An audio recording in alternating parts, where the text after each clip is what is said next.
it's Ina the Mood Reader, and on this video, we'll be looking at my 2021 year in books.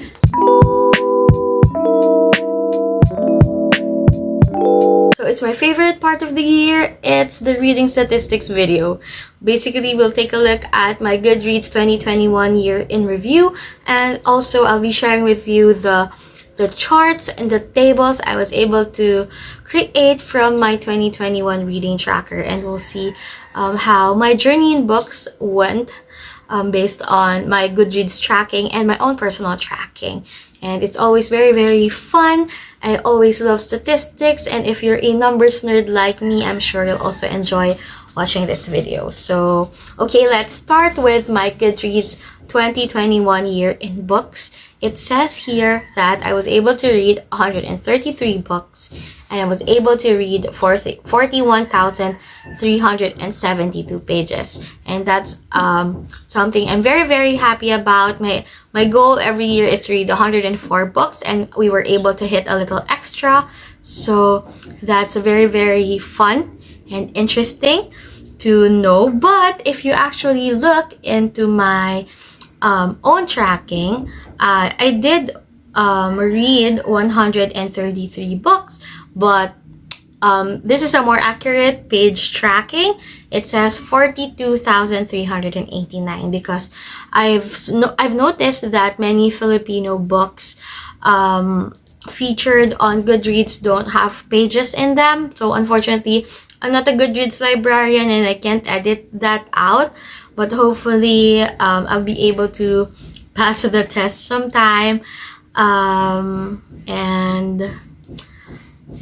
help Filipino books get more accurate representation on Goodreads. So there. Next part is my shortest book. It's Goodreads Surviving the Holidays. It's a short comic with Goodreads giving advice.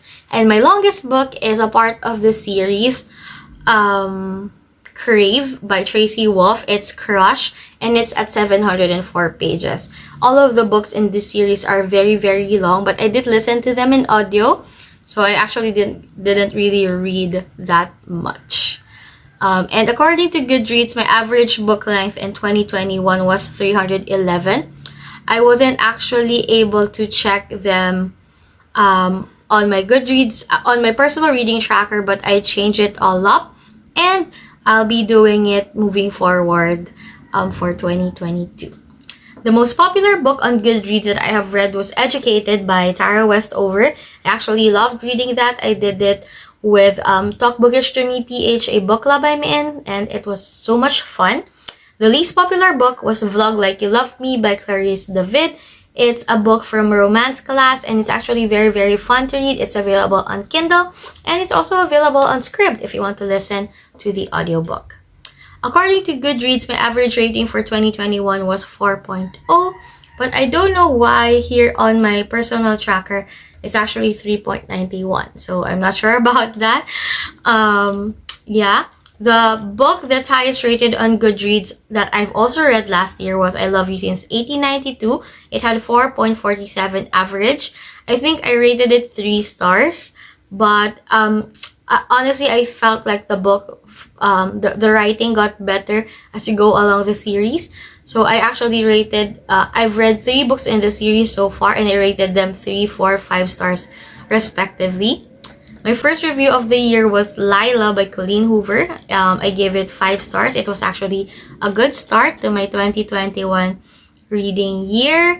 And I've read, again, 133 books. And the last review I did was for the last book of the year also, which was Nobody Knows But You by Annika M. Rose Ruisi.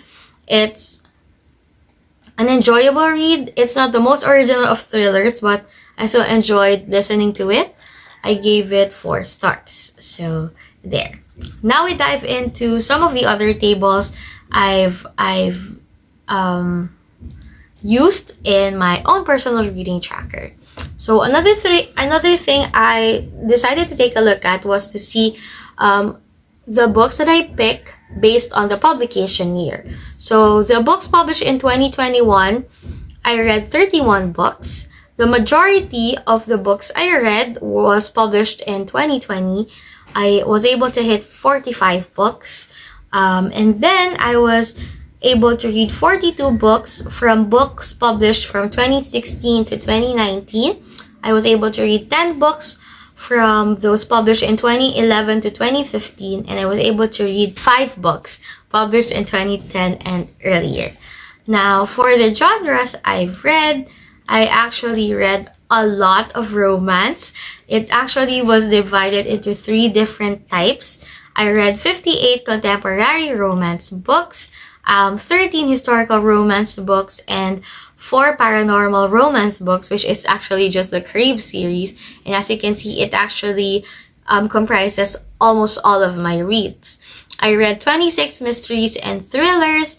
I was able to read 14 realistic fiction books, 1 historical fiction book, 3 non-fiction books, 4 science fiction books, 1 poetry book, 1 women's fiction book, and 7 fantasy books, and 1 literary fiction book. So there, I think it's a good mix of books, though it's predominantly romance. I hope this year to even them out a little bit, but I would never regret like choosing romance as my comfort genre.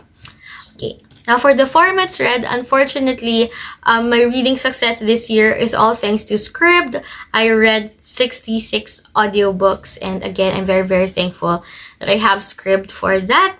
I was able to read also 48 ebooks on my Kindle. Most of them are ARC sent to me. Yeah. And some of them are also ebooks I read on Scribd, because on Scribd you can read magazines, books, and listen to audiobooks. And then 19 physical books, which is fairly low, and I'm hoping that we can amend that this 2022, because I've been growing my physical book collection but haven't been reading them, and my family's been bugging me to just sell them if I won't read them. So this year we'll prove to them that we actually read our physical books. For the age range, I read mostly adult books. I have 71 books by adult authors, 51 books by young adult authors, and 11 books by middle grade authors. And I'm hoping to read more middle grade books this year, hopefully. And I understand why my taste is slightly shifting to adult, because I'm an adult. I'm almost 30 years old, so that's why. And there's nothing wrong with it, so yeah, okay. The next graph I have is about author ethnicity. I only look into it because I want to see myself reading books by authors of color. But yeah, most of the books I read are still by white authors, but you know, we understand because in the publishing industry, more publishers publish books by white authors. So there. I read 76 books by white authors, 43 books by Asian authors, 9 books by Black authors, and 5 books by Latinx authors. Hopefully, I'll be able to read more in the coming year, but we'll see, and there's no pressure anyway. I just want to see how the publishing world is like, and what books are like predominantly hyped in the community. This is no surprise, but yeah. In 2021, I was able to read 23 books by Filipino authors, and out of the 133 books I read, 71 of those were books written by authors new to me, which was very, very fun because I love discovering new authors.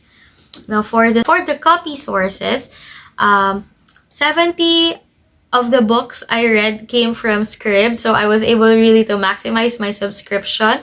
I guess 60 plus of those were audiobooks, and the rest are ebooks on Scribd. I was able to read 31 arcs, which I hope to increase drastically this year, so I can get rid of my 100 arcs.